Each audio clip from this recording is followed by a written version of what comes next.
satisfy God's Son? How can illusion satisfy God's Son? What but your memory can satisfy your Son? I will accept no less than you have given me. How can illusion satisfy God's Son? How can illusion satisfy God's Son?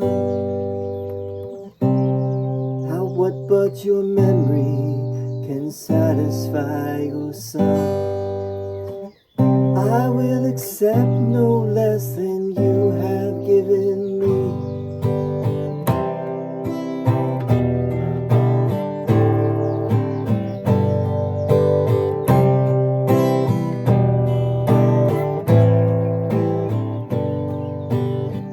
Father, the truth belongs to me. My home is set in heaven by your will and mine. Can dreams content me? Can illusions bring me happiness? What but your memory can satisfy your Son? I will accept no less than you have given me. I am surrounded by your love, forever still, forever gentle, and forever safe. God's Son must be as you created him. How can illusion satisfy God's Son? How can illusion satisfy God's Son? What but your memory can satisfy your Son? I will accept no less than you have given me. Today we pass illusions by. And if we hear temptation call to us today to stay and linger in a dream, we turn aside and ask ourselves if we, the sons of God, would be content with dreams when heaven can be chosen just as easily as hell, and love will happily replace all fear. How can illusion satisfy God's Son? How can illusion satisfy God's Son? What but your memory can satisfy your Son? I will accept no less than you have given me. How can illusion satisfy God's Son? How can illusion satisfy God's Son? How can illusion satisfy God's Son? How can illusion satisfy God's Son?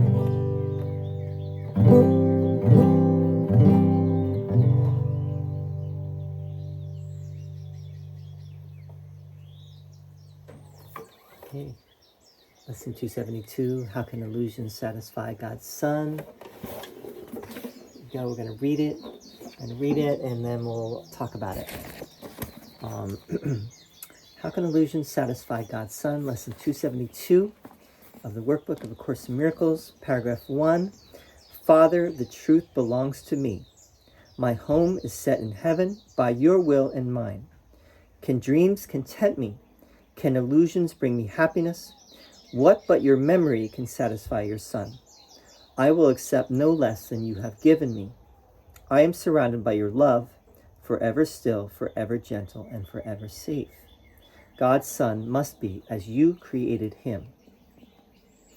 Paragraph 2. Today we pass illusions by, and if we hear temptation call to us to stay and linger in a dream, we turn aside and ask ourselves if we, the sons of God, could be content with dreams when heaven can be chosen just as easily as hell, and love will happily replace all fear. All right. We're going to read it again. We're going to read it a little bit slower, a little bit more carefully. Talk about the details. All right. So don't forget that we just had this. Jesus just gave this discourse called "What is the Christ?" It was 5 paragraphs. Just a couple lessons ago. We might go back. We might refer to that. We might not. We'll see. And then 271, lesson 271 was Christ's is the vision I will use today. Remember that Christ is just another name for the Son of God, and we're all that one Son of God. How could we not be, right? We are all the Christ. We are all the one Son of God. And God only has one Son, and Jesus said that at least a couple times in the course. It's early on in the text, he said it's important to point out that God only has one Son. But there are numerous places in the course where Jesus talks about the sons of God, not just the Son of God. But that's only because when we're here in the world of perception, there appears to be many sons, right? And also Jesus talks about the sonship being like the sum of all the sons together, and that we're all, everyone is your brother, and everyone is another son. Everyone is, you could say, another child of God. But in reality, there's only one Son, right? There's only one reality. There's only one God. There's only one Son. There's only one truth. There's only one home. There's only one love. John Lennon had a great quote, which I've been mentioning quite a bit on this channel, and this was in an interview with Jan Wenner after the Beatles broke up in 1970. He said, "If there is a God, we're all it." If there is a God, we're all it. He didn't presume to know. I love this quote because he didn't presume to know that there is a God. He just said, if there is a God, we have to all be God, right? We have to all be it, right? I like that he didn't say we have to all be him, because God isn't necessarily a he or a him, although the Course uses those pronouns, but really the Course is taking us beyond language and beyond concepts and beyond anything that we can think of with our minds. So is God a he or a him? No, because God is not even a person, as Jesus also says early on in the text. So why does Jesus keep referring to God as a masculine, as a he, as a him, and the Son, right? Why does he say that a child of God or a daughter of God? Why does he keep saying son? This is a little bit getting far afield, but just the Course has a very specific way of speaking about all this for a reason. There's a method behind it, right? So you either accept the method or you don't. Some people put the Course down and say, no, this is too Christian or too patriarchal. I don't like the language. The language is off-putting. It's hard to understand, whatever it might be. But if you stay with the Course, it becomes very understandable.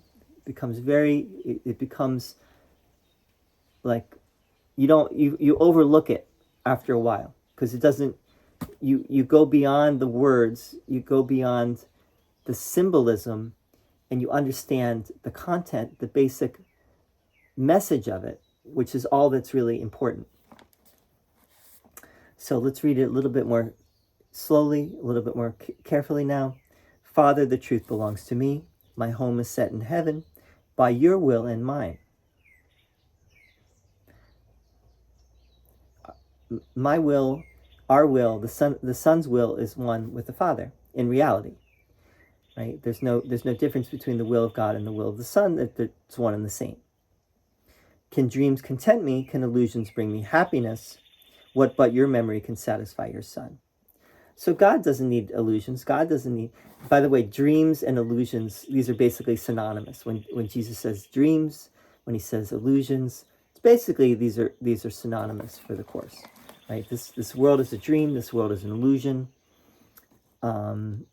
Nothing in the material universe, which is part of the dream, can really satisfy the Son of God, because the Son of God is that's not it's just a dream. It's not the Son's reality.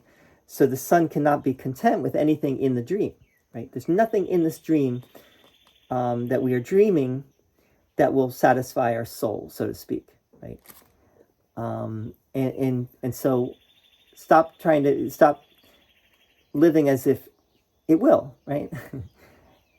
There's also nothing in this world that can upset us either, unless we let it.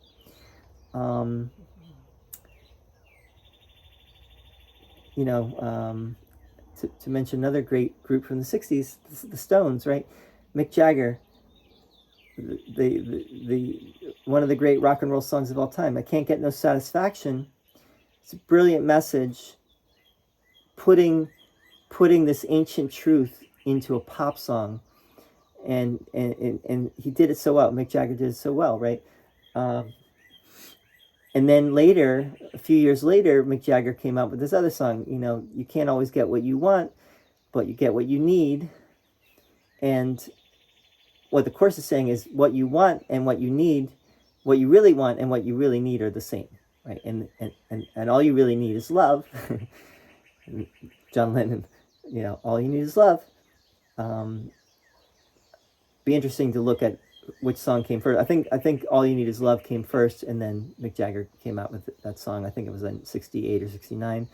You can't always get what you want, but you get what you need. What but your memory can satisfy your Son? What but God's memory, which is also God's reality, which is our reality? I will accept no less than you have given me. Right? This is a statement of purpose, of resolve. I'm not going to accept anything except what I truly am.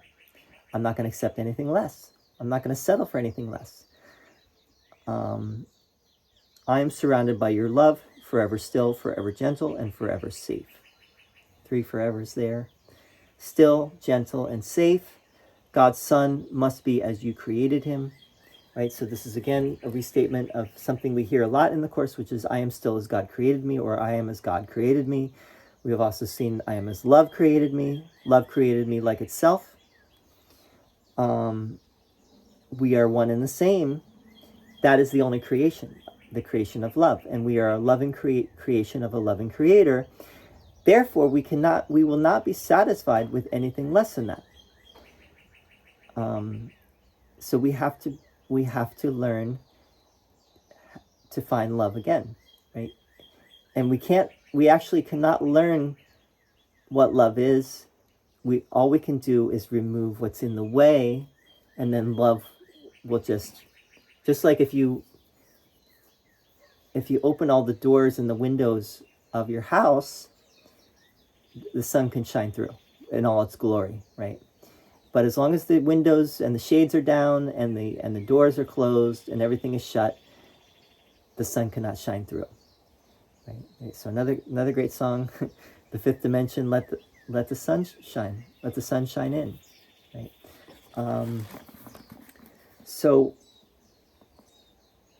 And that brings us back to the Son, and the Son of God, which is the Christ, which is you, which is me, which is all of us.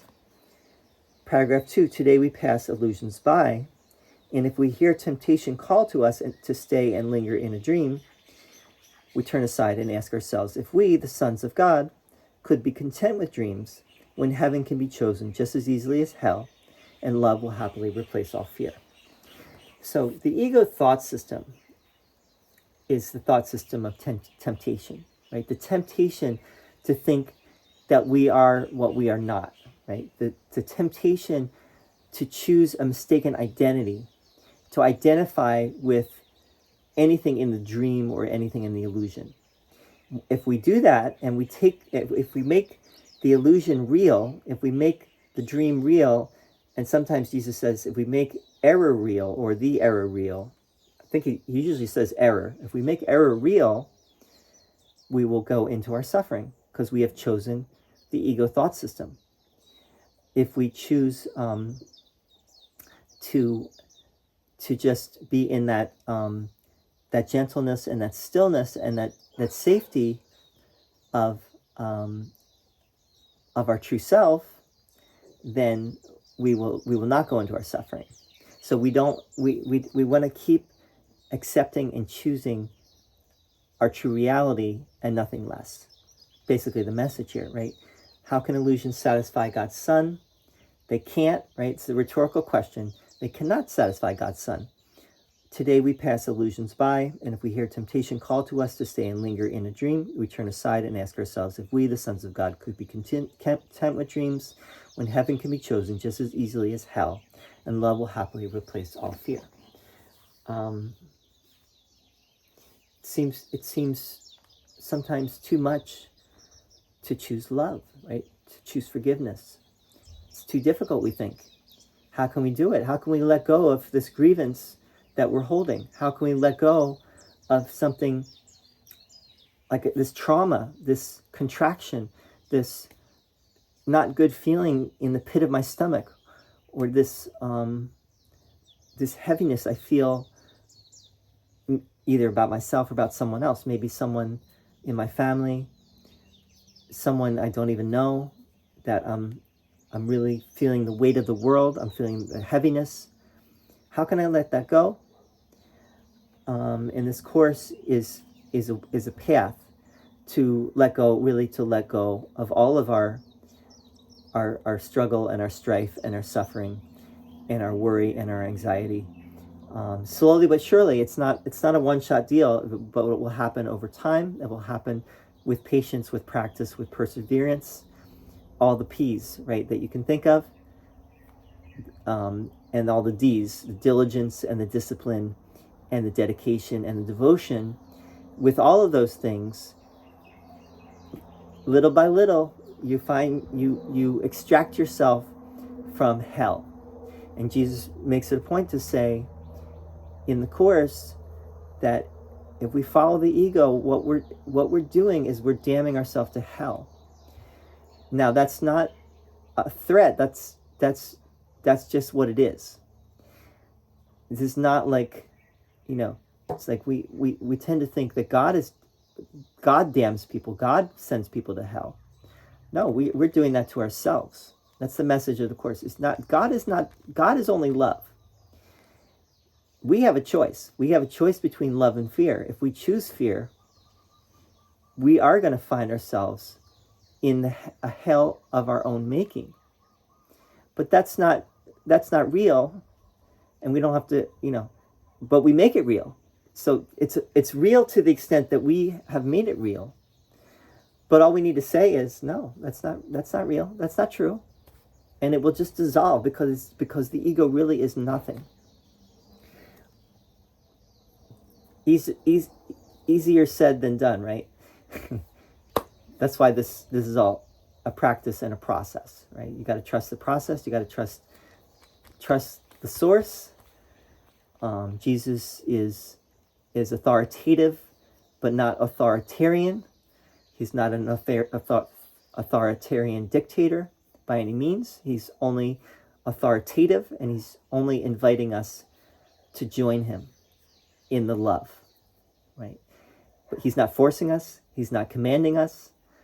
He's commending, right? Not commanding, but he's commending. I commend this to you. Love is so good. Why would you deny yourself heaven when it is yours? For the asking, right? It's yours, but for the asking. So, hope this was helpful a little bit. Let me know. It's good to hear from you. If you ever want to just give me a shout out. I'm always open to feedback, constructive criticism, constructive feedback. Anything I missed, any ideas you want to share with someone who might be also, listening and on the journey as well. So please pipe up. How can illusions satisfy God's Son? How can illusions illusion satisfy God's Son? What but your memory can satisfy your Son? I will accept no less than you have given me. How can illusion satisfy God's Son? How can illusion satisfy God's Son? What but your memory can satisfy your Son? I will accept no less than you have given me. Today we pass illusions by. And if we hear temptation call to us to stay and linger in a dream, we turn aside and ask ourselves if we, the sons of God, could be content with dreams when heaven can be chosen just as easily as hell, and love will happily replace all fear.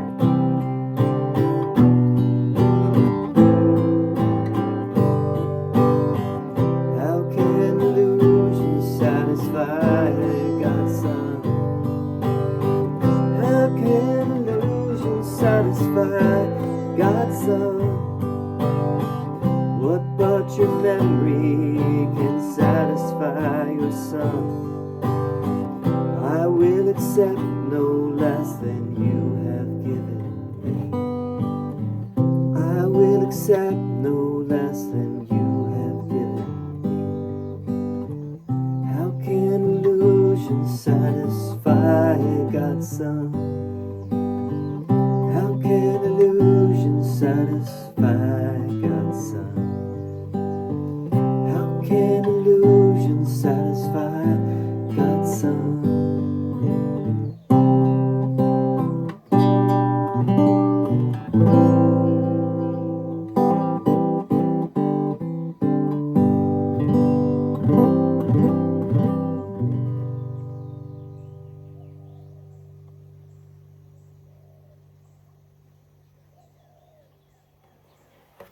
I want to just mention one thing of interest, which is that this second paragraph is all one sentence. It's one long, oh no, it's actually two sentences, I'm sorry. But it's a kind of a long sentence there, run-on sentence. Anyway, namaste. See you very soon. Shine on. Keep the peace, keep the faith. See you very soon.